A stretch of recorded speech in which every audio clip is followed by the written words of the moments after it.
Aló, hola, ¿qué tal?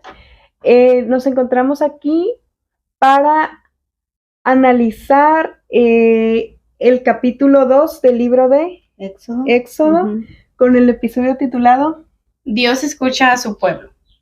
Ok, entonces, ¿nos pueden decir, chicas, rapidito, qué fue lo que vimos en el episodio anterior, por favor?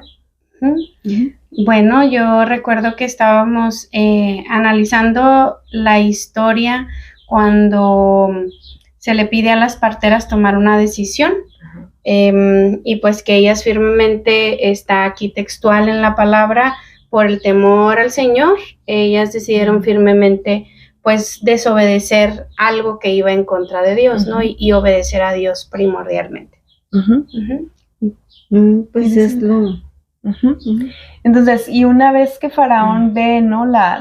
cuál fue la decisión de las parteras y que Dios de muchas otras maneras ya le había estado mostrando qué sucedía cuando lo seguían a él, el Faraón toma una decisión más rígida, más dura, que era ¿cuál?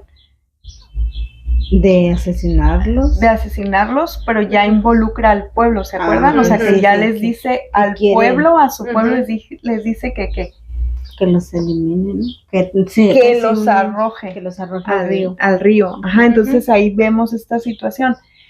Y esta, digamos, esta forma de comportarse ante Dios va a continuar con el siguiente faraón, ¿sí? Entonces, eso lo vamos a ver en el siguiente, pero algo que sí se tiene que saber y se tiene que comprender de una vez se va a hacer la voluntad de Dios, o sea, lo acepte, el hombre, pues o no lo acepte, se va a hacer lo que Dios dijo, punto, ¿no? Así es. Pero parece que pues que no se ha aprendido eso, ¿no? Porque en general uno imagina así como que no me conviene o no creo que lo que Dios me muestra sea lo mejor, y uno ahí va, ¿no? Ahí va de cerco, y pues las cosas no son así, ¿no? Ok. Entonces, nos vamos a ir ahora a la parte 1 y vamos a detenernos hasta el número 10. Por favor, chicas, si pueden leer. Es Éxodo 2, del 1 al 10.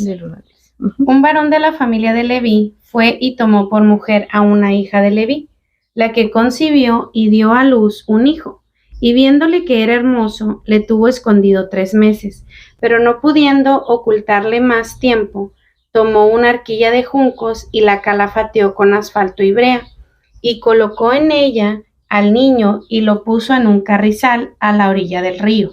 Y una hermana suya se puso a lo lejos para ver lo que le acontecería, y la hija de Faraón descendió a lavarse al río.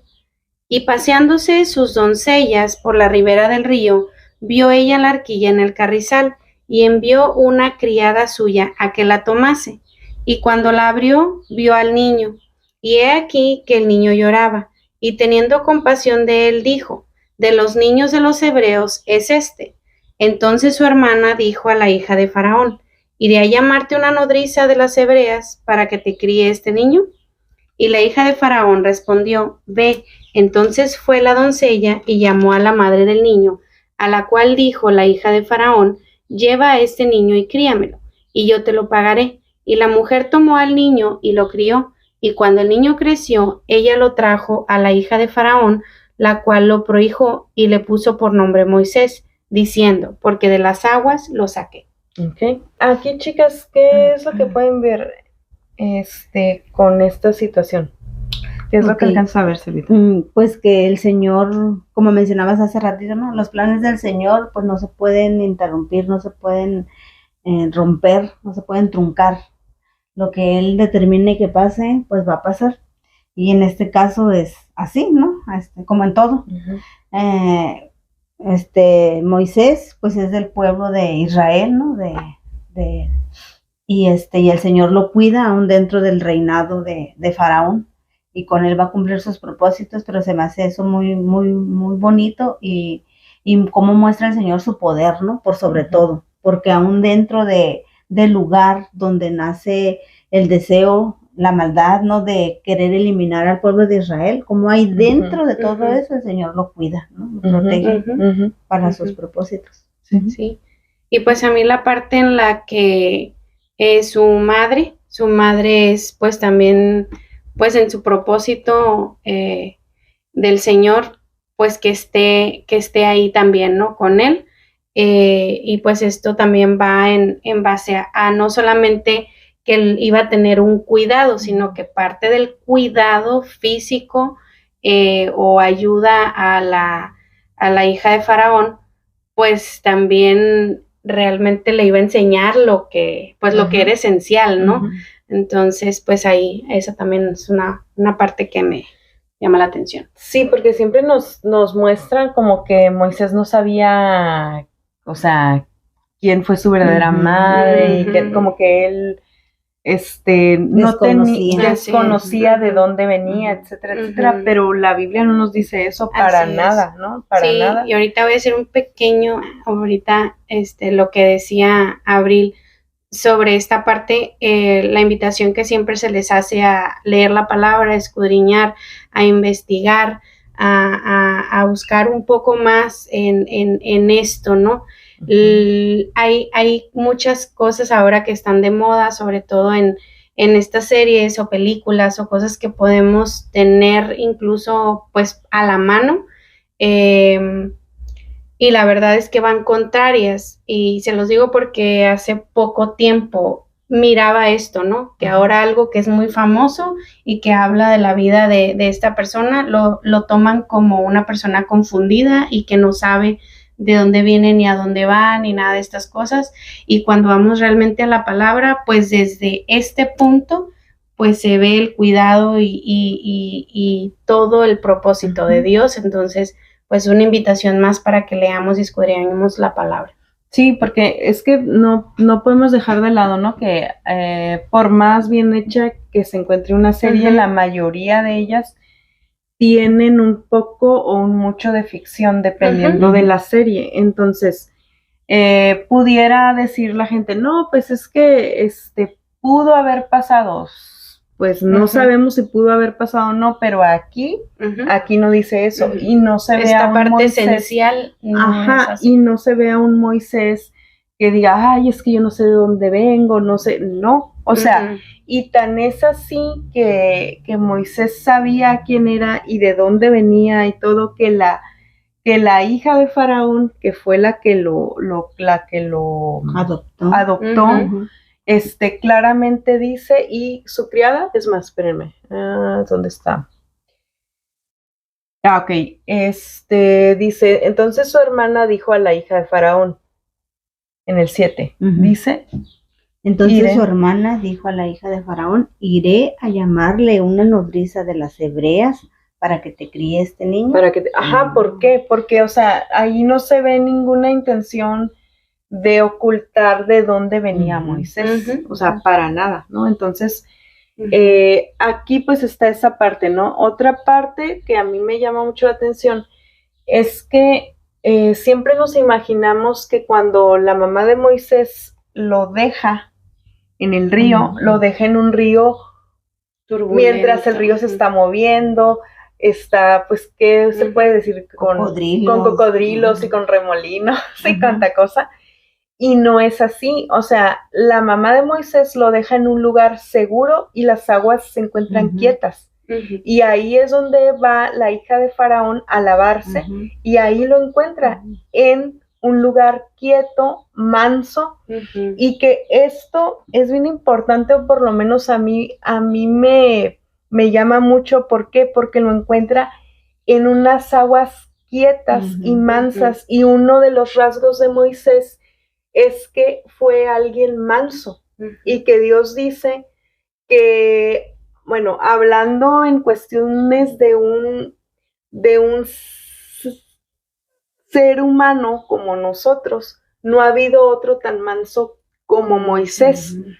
Aunque pues sabemos que Jesucristo, o sea, es el más manso de todos, y así como humanamente no ha habido otro más sabio que Salomón, Jesucristo es el más sabio porque es Dios mismo encarnado, entonces se lo lleva todo. Se los lleva a todos, pero me hace recordar la parte donde Cristo dice, ¿no? Y mayor que Abraham, mayor que Moisés, mayor, entonces, porque pues él es el rey de reyes y señor de señores, ¿no? Ok. Bien, del 11 al 14. Okay. Éxodo 2, del 11 al 14. En aquellos días sucedió que crecido ya Moisés salió a sus hermanos y los vio en sus duras tareas, y observó a un egipcio que golpeaba a uno de los hebreos, sus hermanos. Entonces miró a todas partes, y viendo que no parecía nadie, mató al egipcio y lo escondió en la arena. Al día siguiente salió y vio a 2 hebreos que reñían. Entonces dijo al que maltrataba al otro: ¿por qué golpeas a tu prójimo? Y él respondió: ¿quién te ha puesto a ti por príncipe y juez sobre nosotros? ¿Piensas matarme como mataste al egipcio? Entonces Moisés tuvo miedo y dijo: ciertamente esto ha sido descubierto. Chicas, ¿qué es lo que miran aquí con toda esta situación que se da con Moisés? Una cosa es la que mencionaban hace ratito, ¿no? Me venía a la mente ahorita lo que comentaban hace rato, ¿no? De cómo las series ahora buscan como rellenar, ¿no? Y ponen situaciones que ellos piensan que pudieron haber sucedido, pero pues en realidad no sabemos. Y aquí la palabra como nos pone aquí claramente, ¿no? Como mencionaba hace ratito, Cristina, de que en algunas películas o series se pinta a Moisés como que no tenía identidad, no sabía quién era, no sabía para dónde iba, ¿no? Entonces, pero aquí en este pasajito que leímos, pues menciona que él sí sabía, ¿no? A qué pueblo pertenecía. Da señales aquí de que defendía, ¿no? A la gente de su pueblo, tanto así que pues hizo lo que se me comenta aquí. ¿Crees? Pues igual, ¿no? Complementando ahí esa parte de que él sabía pues sus raíces, ¿no? Y no solo eso, sino que también pues miraba a que estaban pues maltratando a uno de ellos, ¿no? Entonces, por el mismo, pues soldado que estaba ahí, ¿no? Soldado, pues al cual también de alguna forma pertenecía por el hecho de que fue cobijado, rescatado por la hija de Faraón, pero no por eso iba a hacer caso omiso o iba a ponerlo en otro lugar, ¿no? La prioridad que él entendía que tenía como su pueblo, ¿no? Sí, aquí una de las cosas que a mí me llama mucho la atención es que no nos está hablando de una riña o de que el egipcio, que también sería súper grave, ¿no? Que el egipcio estuviera dando un latigazo, por ejemplo, ¿no? Que eso sería que también sería muy, muy grave. Pero la palabra, en el original sí nos está indicando que estaba ejerciendo violencia a tal punto de que pudiera haberle quitado la vida al hermano, y no me refiero porque haya sido carnalmente el hermano de Moisés, sino al hermano por venir de la línea, ¿no? Del pueblo. Sí le pudo haber quitado la vida, y de hecho la violencia que el egipcio estaba ejecutando en contra de el otro ser humano, sí iba con la finalidad de quitarle la vida, de asesinarlo. Entonces Moisés es movido por su, ¿cómo pudiéramos llamarlo? Como por su sed de justicia, o no sé cómo se pudiera mencionar aquí, pero es movido a cuidar la vida de su hermano. O sea, es movido a tener que cegar la vida del egipcio no nada más por cegarla y ya, sino para poder defender al otro, que si no se hubiera metido Moisés probablemente, no lo sabemos, la palabra no lo menciona, pero probablemente hubiera acabado con pues la vida, ¿no? El otro con él. Entonces, otra cosa, aquí pudiera la gente pensar, no, entonces pues la ley se contradice porque dice no matarás. Y la ley no menciona no matarás, la ley menciona no asesinarás, porque delante de Dios son dos cosas diferentes. No quiere decir que Dios esté de acuerdo con matar y con lo demás no. No tiene que ver con eso. El hecho de que una persona, sea por las circunstancias que sea, se vea arrinconado o ¿cómo se puede decir? Como en la posición de de tener que, eso nos habla nada más de que estamos en un mundo caído, o sea, que en un mundo, digámoslo así, regido completamente por las leyes de Dios, no se tendría que llegar a eso, pero no estamos hablando de un mundo en el cual el ser humano no quiere saber nada de Dios y ha dejado que el pecado reine en este mundo y lo ha dejado así, tal cual, entra pecado, así, tal cual. Entonces nos estamos aquí con esta situación. Entonces, pero para Dios sí va a haber una diferencia. Entonces, me gustaría saber, antes que nada, ¿qué diferencias ven entre matar y asesinar? ¿Cuáles creen que sean? La diferencia que yo veo es que el asesinar es hacer algo con dolo, y la palabra matar habla de un accidente o también hacer algo en defensa propia.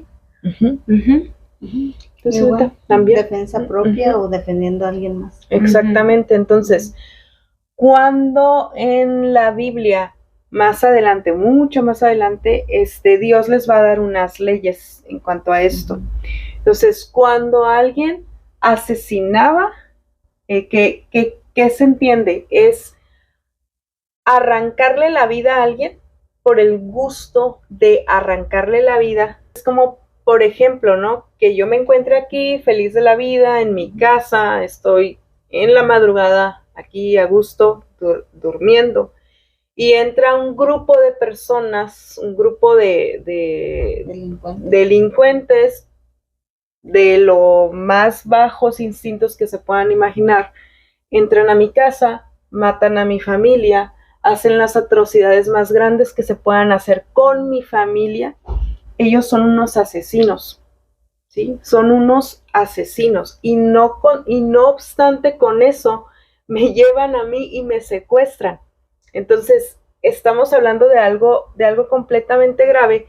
¿Y qué es lo que va a pasar ahí? A lo mejor si me ve un amigo, un vecino, quien me vea, pues va a intentar defenderme y probablemente en esa cuestión de intentar defenderme y todo eso, puede cegar la vida de uno de los que pues no sé, ¿no? Me están llevando.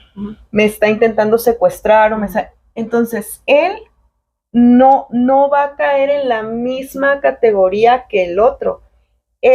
Va a estar matando a alguien para defenderme, porque no le quedó otra opción, ¿sí? Me tiene que defender, no hay otra opción, entonces él está matando. El otro, el que entró a mi casa de madrugada, el que asesinó a mis hijos, los agarró, son inocentes, etcétera, él es eso, es un asesino.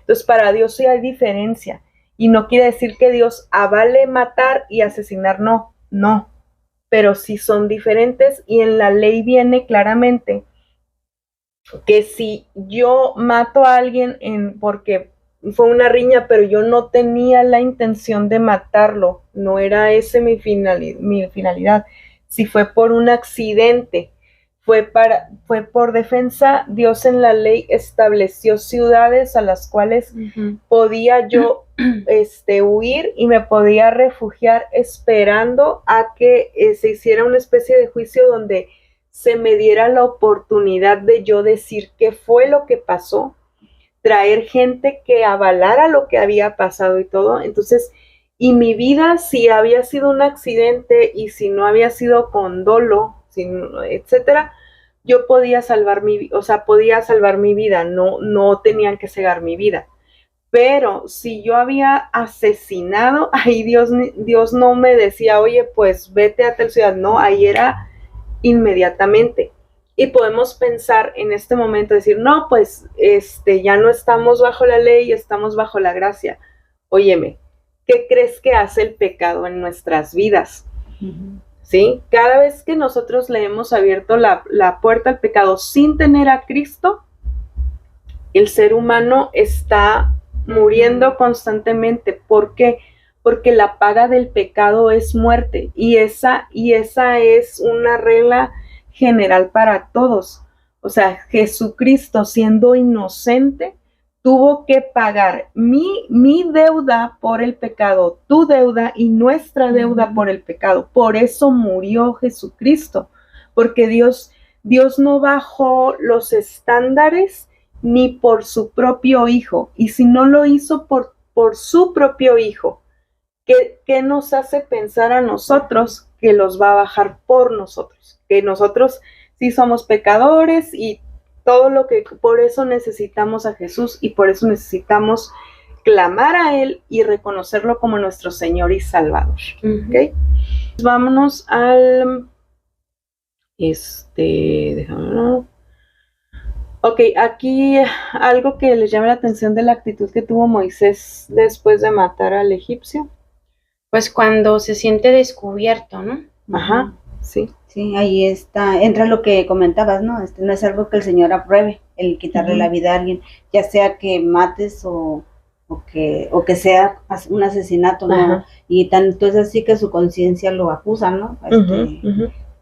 Lo acusa de lo que ha hecho. Es lo que ven. Sí, y por ejemplo, ahorita que mencionabas esto, se me viene a la mente el primer asesinato de la humanidad, Caín. O sea, Caín, pues fue el primero, ¿no? Ok. Entonces, ahora vámonos al versículo 13, sería de ahí hasta el número 15, por favor, chicas. Al día siguiente salió y vio a 2 hebreos que reñían.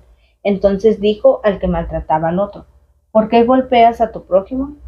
Y él respondió: ¿quién te ha puesto a ti por príncipe y juez sobre nosotros? ¿Piensas matarme como mataste al egipcio? Entonces Moisés tuvo miedo y dijo: ciertamente esto ha sido descubierto. Oyendo Faraón acerca de este hecho, procuró matar a Moisés, pero Moisés huyó de delante de Faraón y habitó en la tierra de Madián. Pues aquí todavía no, Dios no les había dado la ley como tal escrita, ¿no? Pero sí pues Dios ya, es que esa parte está bien preciosa porque la ley de Dios se cumplía, y aun cuando todavía no se las había dado como tal. ¿Por qué? Porque se cumple esa parte donde dice Dios: y pondré mi ley, ¿en dónde? En sus corazones. O sea, el ser humano sabe de la ley de Dios desde su conciencia, sabe perfectamente lo que es bueno y lo que es malo, ¿no?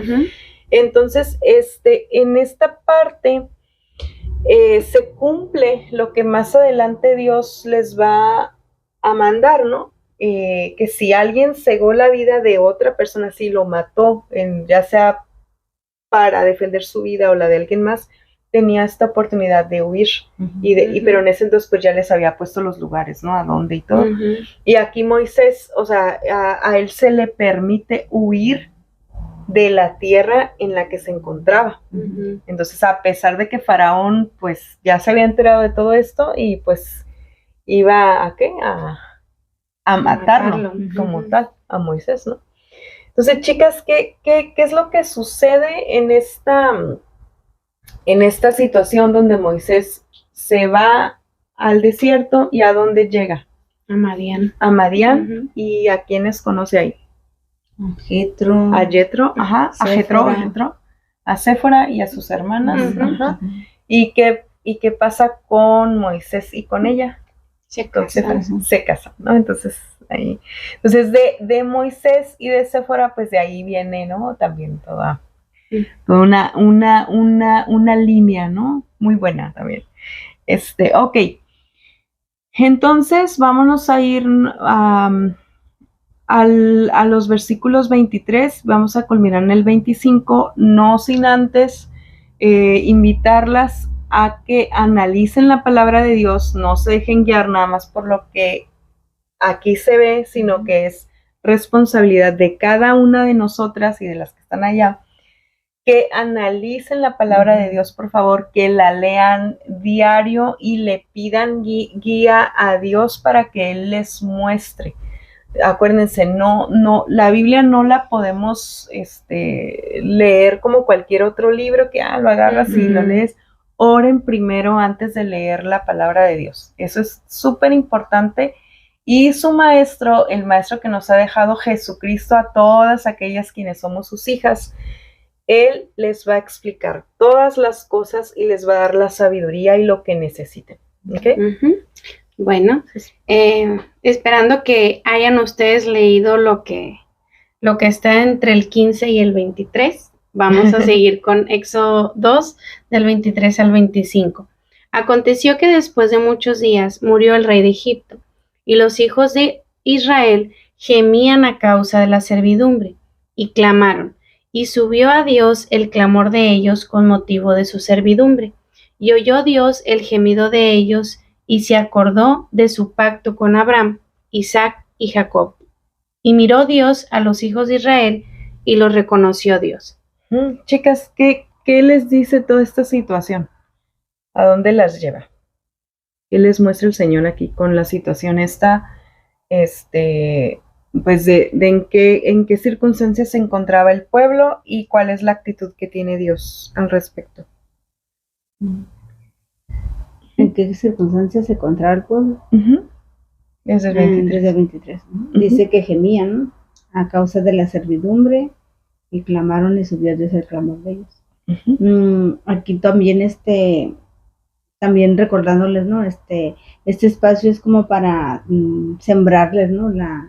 El interés por ir más allá de lo que aquí leemos y escudriñar lo que el Señor nos dice, porque es muy importante y en cada capítulo, en cada texto que el Señor nos deja conocer de Él, tiene verdades muy profundas, ¿no? Que luego también a simple vista, si leemos en la carrera, no podemos entender, me incluyo también. Entonces, aquí parece, a simple vista pareciera como que si, pues dice aquí primero que el pueblo estaba siendo oprimido, no gemía a causa de la servidumbre, pero más abajito también dice, ¿no? Que Dios escuchó el gemido de ellos y se acordó de su pacto. Pareciera como si Dios no se acordara, los hubiera olvidado, ¿no? Eso pareciera. Y luego dice, y que los reconoció Dios. Si leemos más detenidamente podemos ver a profundidad qué es lo que está pasando, ¿no? Pero también nos ayudan las traducciones que van de acuerdo al original.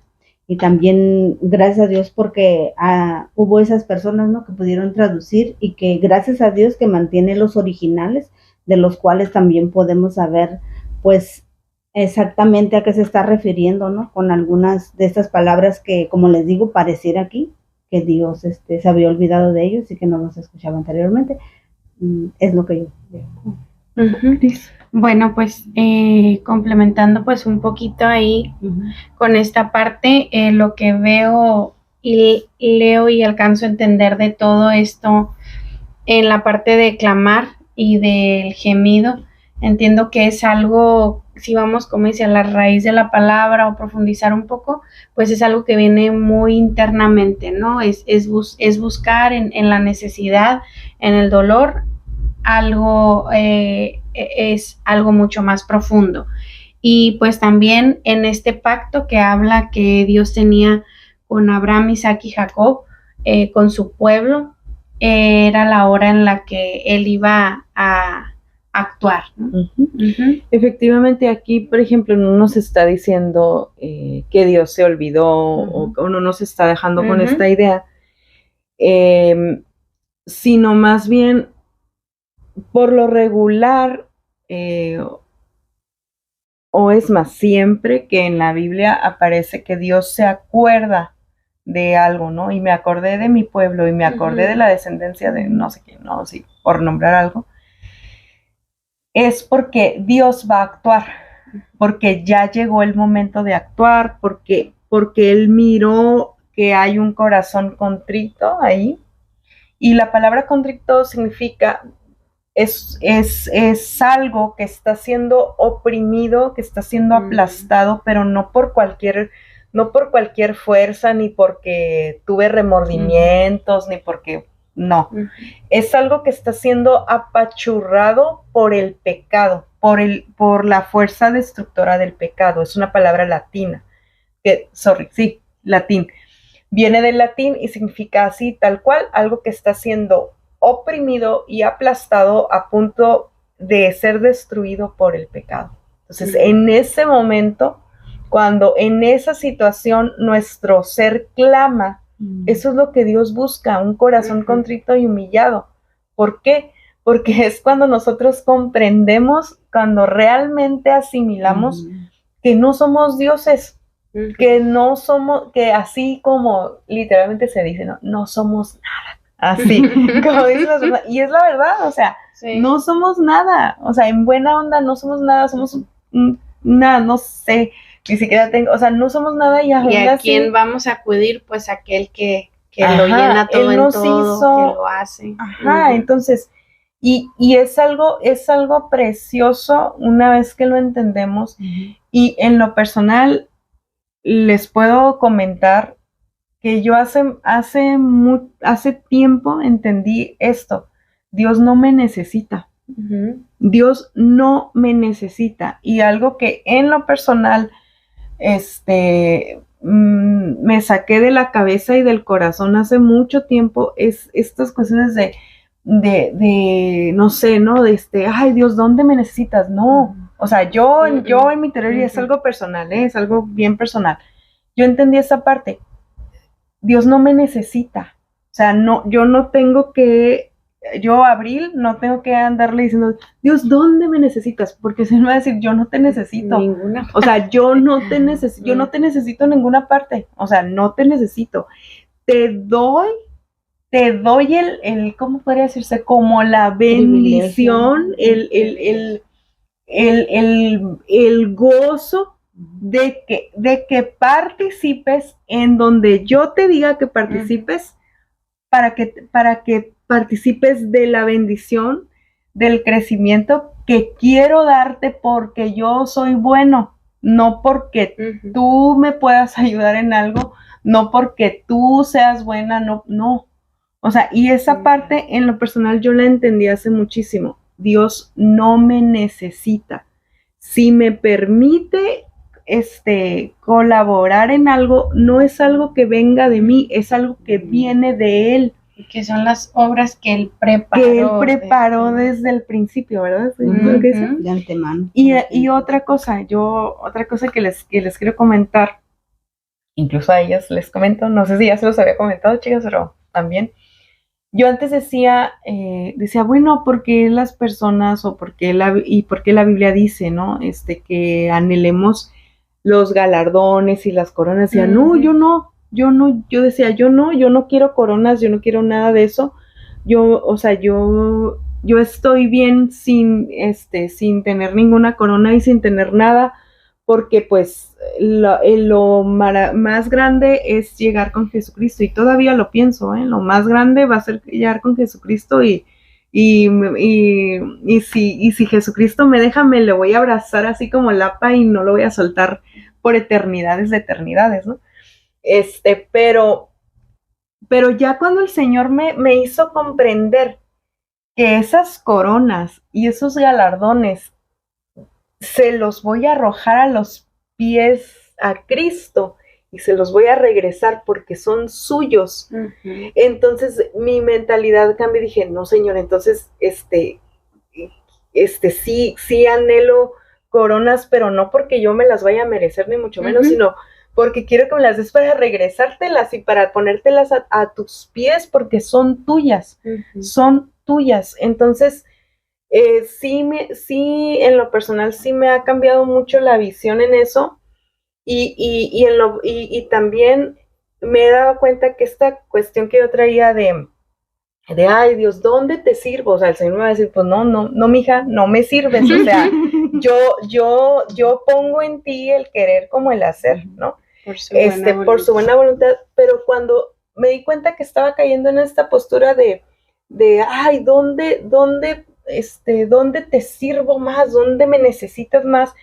Eso para mí, en lo personal, una vez que el Señor me mostró esa parte, dije, híjole, Dios mío, qué peligroso es eso, porque esa es una filosofía humanista, y tenemos que tener mucho cuidado con las filosofías humanistas. Ahorita en el cristianismo están pupulando, así como plaga, así pupulando, así tal cual. Son filosofías humanistas, y a veces son tan sutiles, así como con que Dios les dijo que no pueden comer, así de sutiles son, y tenemos con astucia, y tenemos que pedirle al Señor. En lo personal, yo le pido mucho al Señor que me dé discernimiento para estar bien atenta cuando en mi mente se haya incrustado una filosofía, ya sea humanista o de cualquier otro tipo, pero la más sutil, y ahorita la que más se metió desde hace mucho tiempo en el pueblo de Dios, fue el humanismo. Y tenemos que estar bien atentos para detectar eso. Y el Espíritu Santo nos advierte lueguito. Nos dice, no, esto no viene de mí. Esto no es del Señor. Entonces, ahí, ¿no? Bien.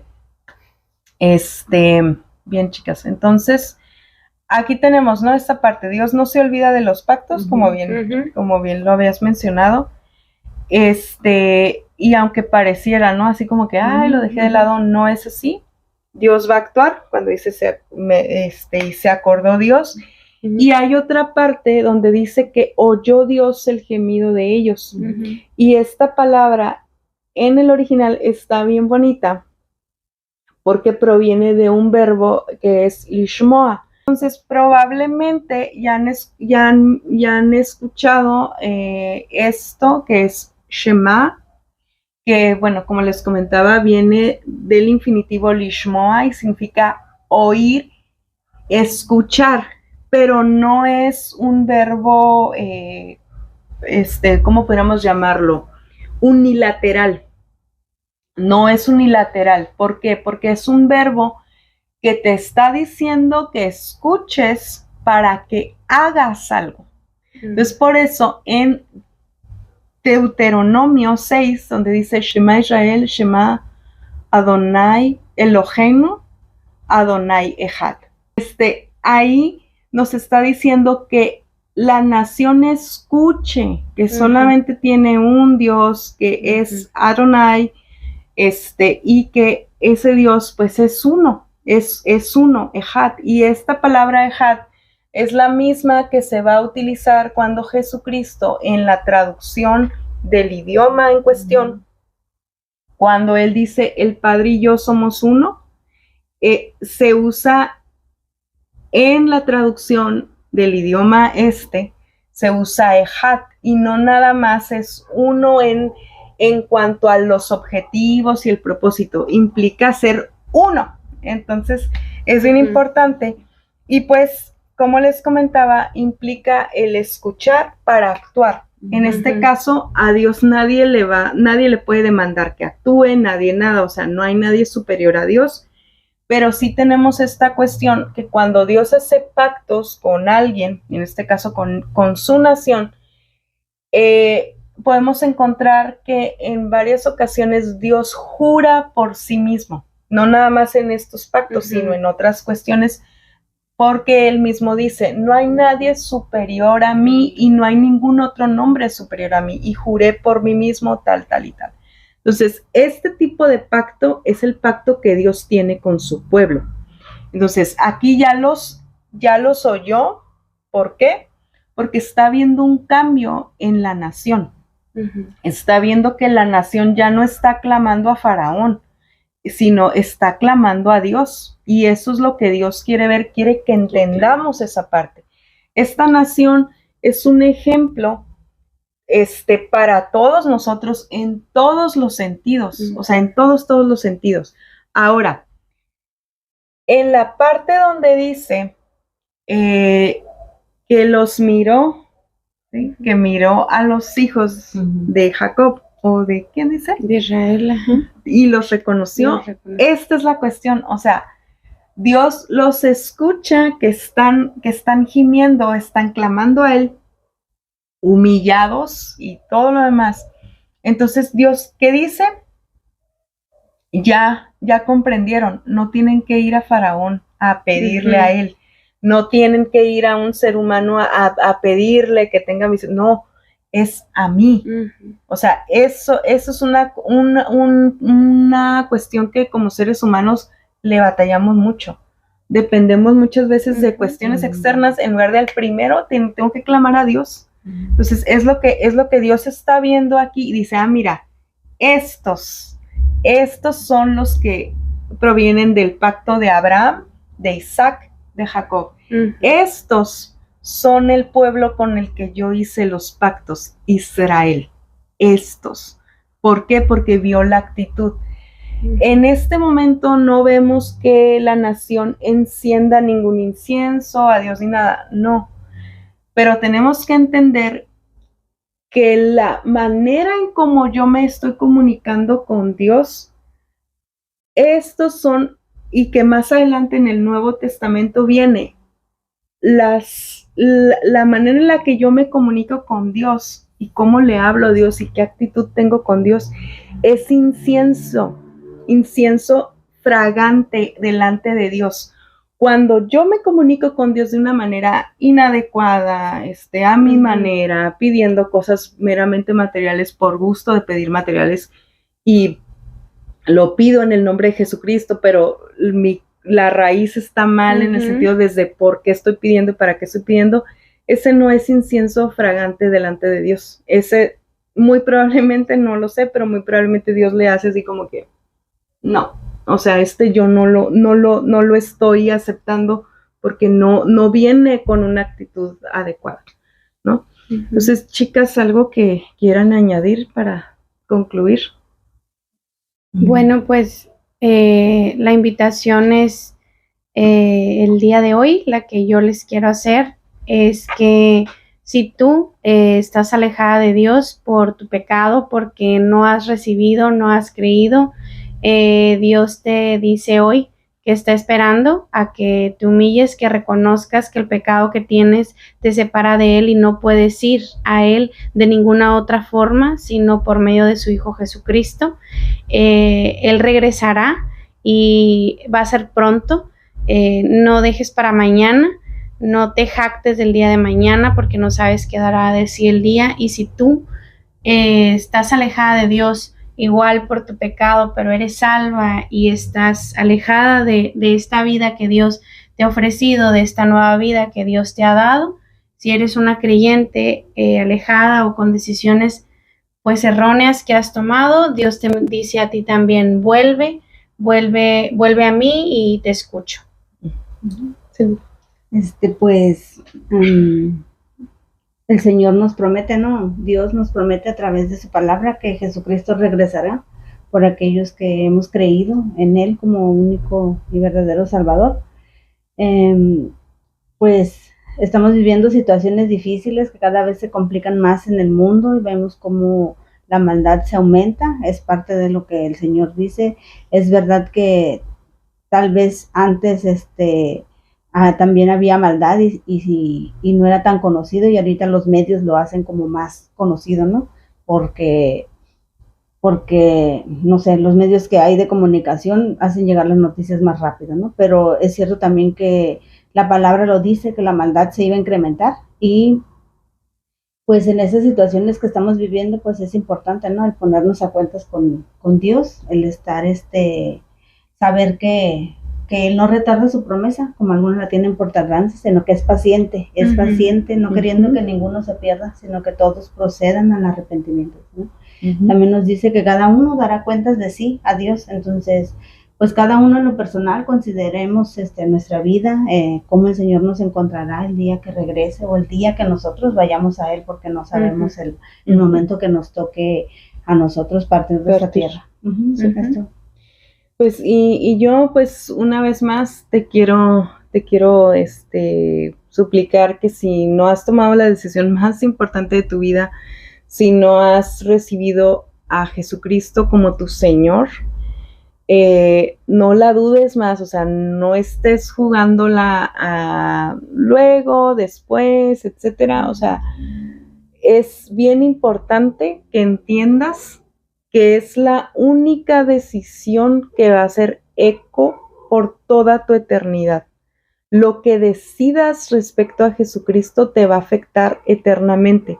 Si lo recibes como tu Señor, vas a vivir felizmente por siempre a su lado y en una situación donde no va a haber llanto, no va a haber dolor, no va a haber nada de esto. Pero si decides rechazar la salvación que Cristo te está obsequiando, que Dios te está dando, vas a vivir una vida completamente,